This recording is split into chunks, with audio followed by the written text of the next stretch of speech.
Assalamualaikum warahmatullahi wabarakatuh. Hamidanillah wa musalliyan musalliman ala Rasulillah Sayyidina Muhammad ibn Abdillah wa ala alihi wa sahbihi wa man walah, amma ba'du. Para pemirsa, para pengikut dan para pecinta channel YouTube MZT Malang Raya, melanjutkan tayangan video di channel YouTube MZT Malang Raya, yang mana kesempatan kali ini melanjutkan kisah para ulama yang beliau-beliau merupakan mata rantai di dalam keberlangsungan mazhab al-Imam Syafi'i.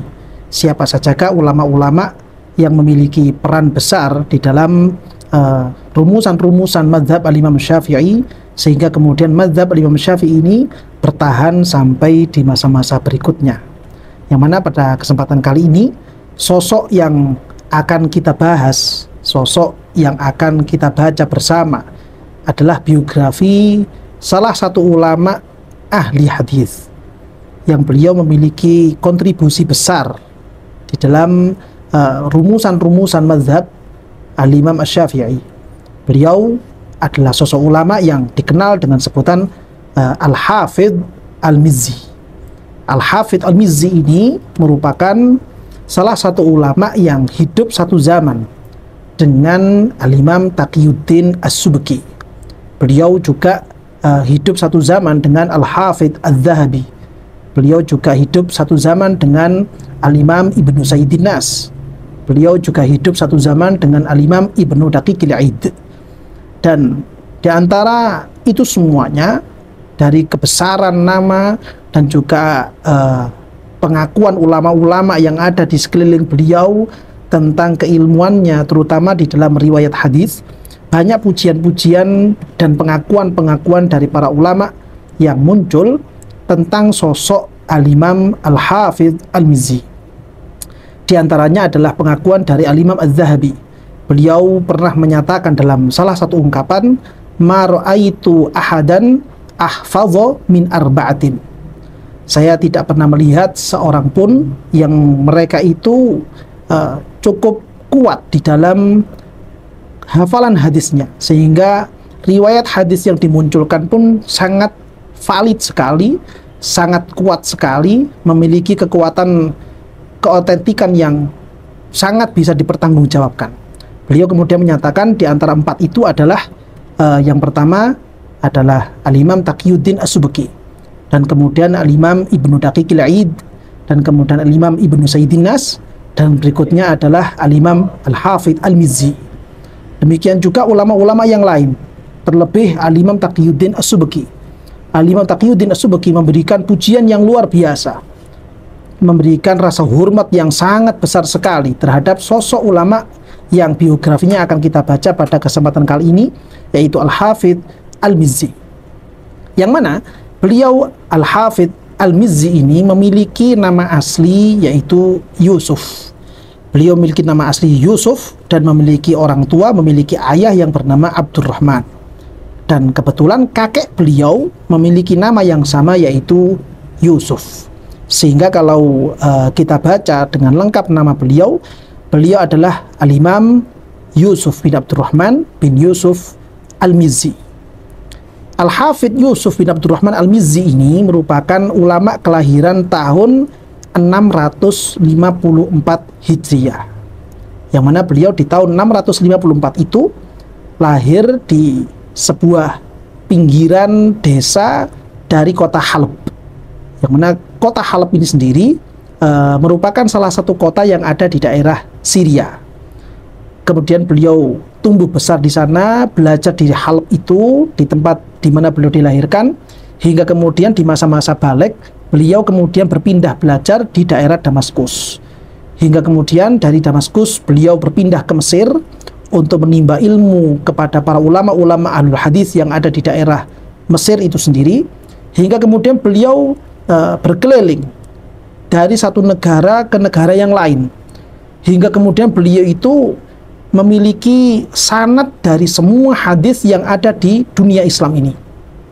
Ya, kita bisa bayangkan kalau sosok seperti Syekh Yasin Al-Fadani, beliau mendapatkan julukan Musnidud Dunya karena beliau memegang sanad seluruh hadisnya Rasulullah SAW dari berbagai macam penjuru dunia. Maka seperti itu pula lah dulu pengalaman yang pernah dimiliki oleh beliau Al-Hafidh Al-Mizzi ini. Bahkan lebih daripada itu, Al-Hafidh Al-Mizzi ini bukan sekedar hafal tentang matan hadisnya Rasulullah Shallallahu Alaihi Wasallam. Bahkan beliau itu merupakan rujukan utama setelah munculnya Al-Imam Ibnu Rif'ah dan juga setelah masanya Syarafuddin Ad-Dimyati. Sosok Al-Hafidh Al-Mizzi ini merupakan rujukan utama di masa-masa itu, di abad yang ke-7 hingga masuk pada abad yang ke-8 Hijriah, tentang pengetahuan rijalul hadis. Ketika para masyarakat, ketika para ulama yang beliau-beliau ini ingin mengenal, ingin mengetahui tentang sosok figur para perawi yang ada di dalam sanadnya hadis Gusti Kanjeng Nabi Muhammad SAW, maka mereka akan bertanya atau akan memastikan atau akan mentahqiq tentang pengetahuan-pengetahuan itu kepada beliau sosok Al-Hafidh Al-Mizzi ini. Karena memang di hari itu belum ada sosok figur yang lebih mumpuni tentang rijalul hadis, tentang sanad-sanad hadisnya Rasulullah Shallallahu Alaihi Wasallam, melebihi sosok ulama yang dikenal dengan Al-Hafidh Al-Mizzi. Bahkan pujian yang muncul dari lisan Al-Imam Taqiyuddin As-Subki itu sendiri, beliau pernah menyatakan bahwa seandainya saja Al-Imam Ad-Darimi itu hidup di masa sekarang ini, maka Al-Imam Ad-Darimi akan merasa malu untuk mengajar dengan adanya Al-Hafidh Al-Mizzi di sebelahnya. Ini merupakan satu ungkapan yang bukan sembarangan dari lisan sosok ulama Taqiyuddin As-Subki. Beliau memberikan pernyataan seperti itu karena pengakuan beliau betapa luhurnya, betapa tingginya penguasaan ilmu yang dimiliki oleh Al-Hafidh Al-Mizzi ini tentang matan hadisnya Rasulullah SAW. Begitu juga dengan rijalul hadis, orang-orang yang menjadi sanad di dalam hadisnya Rasulullah SAW. Hingga kemudian beliau Al-Hafidh Al-Mizzi ini berpulang kembali lagi ke daerah Damaskus dan menjadi pengajar tetap di Al-Jami' Al-Ashrafiyah. Beliau mengajarkan ilmu hadis di dalam madrasah tersebut hingga kemudian beliau wafat di madrasah itu sendiri, yaitu beliau wafat pada tahun 742 Hijriah. Sehingga kalau kita hitung, Al-Hafidh Al-Mizzi ini memiliki usia 88 tahun. Dan di masa yang seperti itu, selama hampir 80 tahun ini, beliau menghabiskan setiap harinya, menghabiskan setiap waktunya, menghabiskan semua tenaga dan pikirannya untuk berkhidmah kepada hadisnya Rasulullah Shallallahu Alaihi Wasallam. Beliau sosok figur manusia yang waktu-waktunya tidak pernah lepas dari hadisnya Rasulullah Shallallahu Alaihi Wasallam, mempelajari dan mendalami tentang sanad hadisnya Rasulullah Shallallahu Alaihi Wasallam, dari satu sanad ke sanad yang lainnya, dari satu sanad ke sanad yang lainnya, dari masing-masing nama setiap orang yang ada di dalam sanadnya hadis Rasulullah Shallallahu Alaihi Wasallam. Ketika ada suatu muskilah, ketika ada satu permasalahan tentang penentuan nama sanad, penentuan nama dari orang yang ada di dalam sanadnya hadis, ketika kira-kira nama ini yang benar seperti apa, sosoknya beliau ini seperti apa, maka para orang-orang, ulama-ulama yang ada di daerah Damaskus, orang-orang yang ada di daerah Halab, orang-orang yang ada di daerah Mesir, orang-orang yang ada di daerah Hijaz akan bertanya kepada beliau, Al-Imam Al-Hafidh Al-Mizzi ini. Terbukti kemudian di antara murid-murid beliau, dari murid Al-Hafidh Al-Mizzi ini juga muncul ulama-ulama yang juga menjadi ahlul hadis. Di antaranya murid beliau yang paling menonjol adalah beliau Al-Hafidh Az-Zahabi. Lalu kemudian di antaranya juga adalah penulis kitab Tabaqatus Syafi'iyyatul Kubra, yaitu beliau Tajuddin As-Subki. Di antaranya lagi, di antara murid dari Al-Hafidh Al-Mizzi ini adalah sosok yang kita kenal dengan sebutan Syekhul Islam Ibnu Taimiyah. Al-Imam Syekhul Islam Ibnu Taimiyah merupakan salah satu murid dari Al-Hafidh Al-Mizzi ini. Bahkan dikisahkan, disebutkan di dalam sejarah biografi beliau ini, bahwa Ibnu Taimiyah itu sebenarnya jauh lebih lama bermulazamah kepada Al-Hafidh Al-Mizzi dibandingkan dengan Al-Hafidz Az-Zahabi. Memang benar Al-Imam Ibnu Taimiyah ini belajar kepada dua sosok ulama tersebut, yaitu Al-Hafidz Al-Mizzi dan juga Al-Hafidz Az-Zahabi. Walaupun yang lebih populer di masa-masa sekarang bahwa Syekhul Islam Ibnu Taimiyah ini lebih populer sebagai murid dari Al-Hafidz Az-Zahabi. Padahal fakta yang ada, Syekhul Islam Ibnu Taimiyah ini jauh lebih lama bermulazamah kepada Al-Hafidz Al-Mizzi dibandingkan kepada Al-Hafidz Az-Zahabi. Dan di sisi yang lain, Al-Hafidz Al-Mizzi ini juga memberikan penghormatan kepada murid beliau yang bernama Ibnu Taimiyah ini. Dengan bukti sebagaimana itu dikisahkan oleh Syekh Al-Imam, salah satu pimpinan ulama sufi yang ada di daerah Faz, yaitu Al-Imam Syekhul Islam Muhammad bin Ahmad Al-Misnawi. Di dalam kitab beliau yang berjudul Tanzihul Dzawil Wilayah wal Irfan, beliau di situ mengkisahkan bahwa ketika Syekhul Islam Ibnu Taimiyah ini meninggal dunia, yang memandikan jenazahnya, yang mengkafani jenazahnya adalah gurunya sendiri, yaitu Al-Hafidz Al-Mizzi. Artinya Ibnu Taimiyah meninggal dunia lebih dahulu dibandingkan gurunya, yaitu Al-Hafidz Al-Mizzi ini.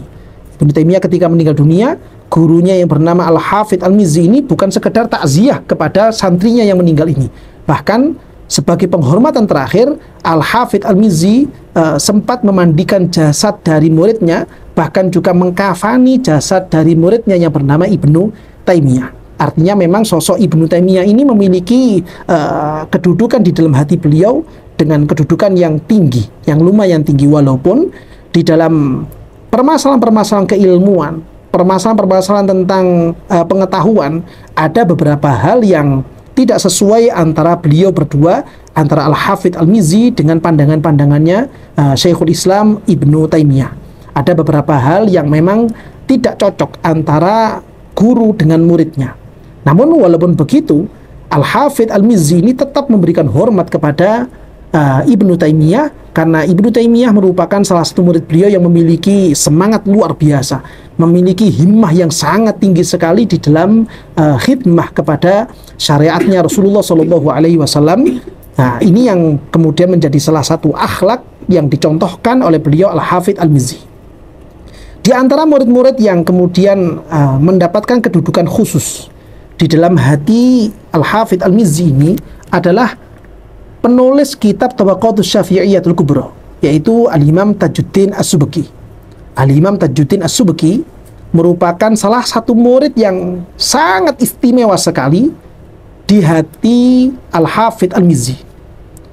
Oleh karena itu dulu Al-Imam Tajuddin As-Subki ini ketika berguru kepada Al-Hafidz Al-Mizzi, itu dalam satu hari beliau mengikuti 2 jalsah Al-Hafidz Al-Mizzi, yaitu ketika waktu pagi dan juga ketika majelis Ba'dal Asar. 2 majelis ini yang selalu rutin diikuti oleh Al-Imam Tajuddin As-Subki. Kenapa beliau kemudian lebih banyak mengikuti majelisnya Al-Hafidz Al-Mizzi dibandingkan majelisnya Al-Hafidz Az-Zahabi? Karena Al-Imam Syekhul Islam Tajuddin As-Subki merasa, saya lebih senang duduk bersama guru saya Al-Hafidz Al-Mizzi karena beliau sangat cinta kepada saya sekali, dan saya di situ merasa nyaman ketika belajar kepada beliau, sosok Al-Imam Al-Hafidz Al-Mizzi, dibandingkan ketika belajar kepada Al-Hafidz Az-Zahabi. Sosok Al-Imam Az-Zahabi ini merupakan ulama yang memiliki haibah, sehingga saya kurang begitu akrab dengan Al-Hafidz Az-Zahabi. Nah, ini salah satu rekam jejak, salah satu pengalaman yang pernah terjadi di masa-masa seperti itu. Beliau Al-Hafidz Al-Mizzi ini memiliki santri lagi yang juga menjadi ulama besar, yang dikenal dengan sebutan Al-Hafidz Al-Birzali. Al-Hafidz Al-Birzali menjadi santri dari Al-Hafidz Al-Mizzi setelah masa atau setelah tingkatannya Al-Hafidz Az-Zahabi. Jadi Al-Hafidz Az-Zahabi ini lebih awal belajar kepada Al-Hafidz Al-Mizzi dibandingkan dengan Al-Hafidz Al-Birzali. Yang mana Al-Hafidz Al-Birzali ini juga merupakan santri senior dari murid-muridnya Al-Hafidz Al-Mizzi. Beliau selain santri yang senior juga memiliki skill bakat yang luar biasa di dalam ilmu hadisnya Rasulullah SAW. pengetahuan Al-Hafidz Al-Birzali tentang matan hadisnya Rasulullah Shallallahu Alaihi Wasallam tidak diragukan lagi. Pengetahuan beliau tentang rijalul hadis juga tidak diragukan lagi. Dari munculnya produk santri yang seperti ini, yaitu Al-Hafidz Al-Zahabi, lalu muncul lagi Ibnu Taimiyah, lalu muncul lagi Al-Imam Tajuddin As-Subki, lalu muncul lagi sosok yaitu Al-Hafidz Al-Birzali. Ulama-ulama besar yang seperti ini, kita bisa melihat, kita bisa merasakan, berarti dulu waktu itu Al-Hafidz Al-Mizzi ini merupakan sosok ulama yang memang luar biasa. Terbukti santri-santrinya itu menjadi ulama-ulama besar semuanya. Ini merupakan satu gambaran bagaimana dulu Al-Hafidz Al-Mizzi sangat ikhlas di dalam mengajarkan ilmu kepada para santri-santrinya. Sehingga dari keikhlasan itu membuahkan hasil munculnya para murid yang juga menjadi mata rantai di dalam periwayatan hadis Rasulullah Shallallahu Alaihi Wasallam, yang mana dari hadis-hadis ini pula menjadi rujukan utama di dalam penentuan hukum dalam mazhab Al-Imam Asy-Syafi'i. Nah, ini merupakan keberkahan yang luar biasa yang pernah dikaruniakan dan dihadiahkan oleh Allah Subhanahu wa taala kepada umat Gusti Kanjeng Nabi Muhammad sallallahu alaihi wasallam. Melalui beliau-beliaulah kita semuanya bisa mendapatkan riwayat hadisnya Rasulullah sallallahu alaihi wasallam dan juga bisa mendapatkan rumusan-rumusan hukum yang terjadi di dalam mazhab Al-Imam Asy-Syafi'i. Tentunya ulama-ulama yang seperti ini, ulama-ulama besar yang kaliber seperti ini, beliau semuanya hidup di alam dunia ini tidak lepas dari yang namanya ujian. Beliau semuanya tidak lepas dari yang namanya cobaan. Begitu juga dengan beliau Al-Hafidz Al-Mizzi. Beliau walaupun memiliki nama besar di dalam ilmu hadis, terbukti dari murid-muridnya, terbukti dari pujian ulama-ulama yang ada di sekeliling beliau. Beliau ternyata juga tidak lepas dari cobaan dan ujian dari Allah Subhanahu wa taala. Dikisahkan bahwa suatu ketika Al-Imam Taqiyuddin As-Subki, yang mana Al-Imam Taqiyuddin As-Subki ini merupakan salah satu teman yang sangat dekat sekali dengan Al-Hafidz Al-Mizzi. Satu ketika beliau, Al-Imam Taqiyuddin As-Subki ini datang di daerah Syria. Ketika beliau di situ, beliau mendapatkan tamu salah seorang ulama juga, yang mana beliau ulama yang datang kepada beliau ini adalah Asy-Syaikh Sadruddin Sulaiman bin Abdul Hakam Al-Maliki. Ketika Al-Imam Taqiyuddin As-Subki ini berbincang-bincang dengan Al-Imam Sadruddin Al-Maliki ini, pembicaraan kemudian merembet kemana-mana. Membicarakan tentang bagaimana situasi dan kondisi yang ada di daerah Syria, bagaimana dengan Al-Hafidz Al-Birzali, dan beliau kemudian menyebut-nyebut bahwa Al-Hafidz Al-Birzali ini merupakan murid istimewa kepada Al-Hafidz Al-Mizzi, dan juga putra beliau yang Al-Imam Taqiyuddin As-Subki ini juga merupakan murid istimewa dari Al-Hafidz Al-Mizzi. Namun kemudian ketika membicarakan tentang guru beliau berdua, yaitu Al-Hafidz Al-Mizzi, Al-Imam Sadruddin Al-Maliki ini memberikan warning, menyampaikan satu masukan berbentuk warning, berbentuk peringatan kepada Al-Imam Taqiyuddin As-Subki, supaya Al-Imam Taqiyuddin As-Subki berhati-hati dengan sosok yang bernama Al-Hafidz Al-Mizzi.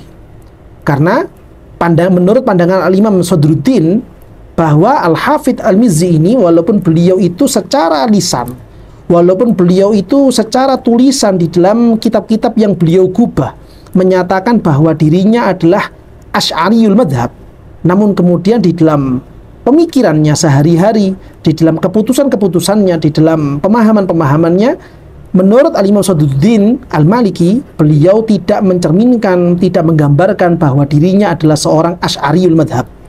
Sehingga dari situ, bahkan dari ucapannya Imam Sadruddin ini menyampaikan, akan lebih baik kalau kemudian Al-Jami' Al-Ashrafiyah itu tidak menjadikan Al-Hafidz Al-Mizzi sebagai salah satu pengajar tetap di dalam madrasah tersebut. Dari ucapan Al-Imam Sadruddin ini menjadi tamparan keras kepada Al-Imam Taqiyuddin As-Subki. Beliau kemudian tidak sampai hati membayangkan kok bisa sampai seperti itu ujian yang muncul kepada Al-Hafidz Al-Mizzi. Seandainya saja ungkapan-ungkapan seperti ini muncul dari kalangan orang-orang awam, itu tidak akan ditoleh oleh beliau Al-Imam Taqiyuddin As-Subki. Namun kemudian karena ucapan ini muncul dari seorang ulama besar yang ada di daerah yang jauh, yaitu di daerah Damaskus di Syria itu sendiri, beliau kemudian berpikir, ternyata pengaruh dari keberadaan Al-Hafidz Al-Mizzi ini dengan keberadaan muridnya yang bernama Ibnu Taimiyah ini memiliki pengaruh yang sangat luar biasa. Bahkan sosok ulama seperti Al-Imam Sadruddin Al-Maliki terpengaruh dengan fitnah itu sendiri. Beliau bahkan memberikan masukan supaya Al-Jami' Al-Ashrafiyah tidak lagi menjadikan Al-Hafidh Al-Mizzi sebagai salah satu pengajar di madrasah tersebut. Padahal menurut Al-Imam Taqiyuddin As-Subki, Al-Imam Al-Hafidh Al-Mizzi ini merupakan pengajar tentang ilmu hadis, tentang matan hadis, begitu juga tentang rijalul hadis di madrasah tersebut. Seandainya saja memang benar bahwa beliau ini tidak sama antara ucapan, pengakuan lisan atau secara tulisan dengan kesehariannya bahwa beliau adalah Asy'ariyul Madzhab, maka ini tidak akan memberikan pengaruh karena beliau hanya mengajar tentang matnul hadis dan juga tentang rijalul hadis. Tapi kemudian fitnah itu berkembang luas, berkembang pesat di tengah-tengah masyarakat Syria, sampai kemudian beberapa ulama, bahkan banyak ulama yang memiliki rasa antipati kepada Al-Hafidh Al-Mizzi ini. Maka di situ kemudian Al-Imam Taqiyuddin As-Subki menutup pintu, tidak menerima tamu hingga beberapa malam karena beliau merenung tentang ucapan Al-Imam Sadruddin Al-Maliki. Kenapa bisa sampai seperti ini? Ujian yang menimpa Al-Hafidh Al-Mizzi. Walaupun ternyata keputusan yang diambil oleh Al-Imam Taqiyuddin As-Subki, beliau tetap mempertahankan Al-Hafidh Al-Mizzi untuk tetap mengajar di Al-Jami' Al-Ashrafiyah, yang mana madrasah ini merupakan madrasah yang diempu atau dipegang oleh beliau Al-Imam Taqiyuddin As-Subki.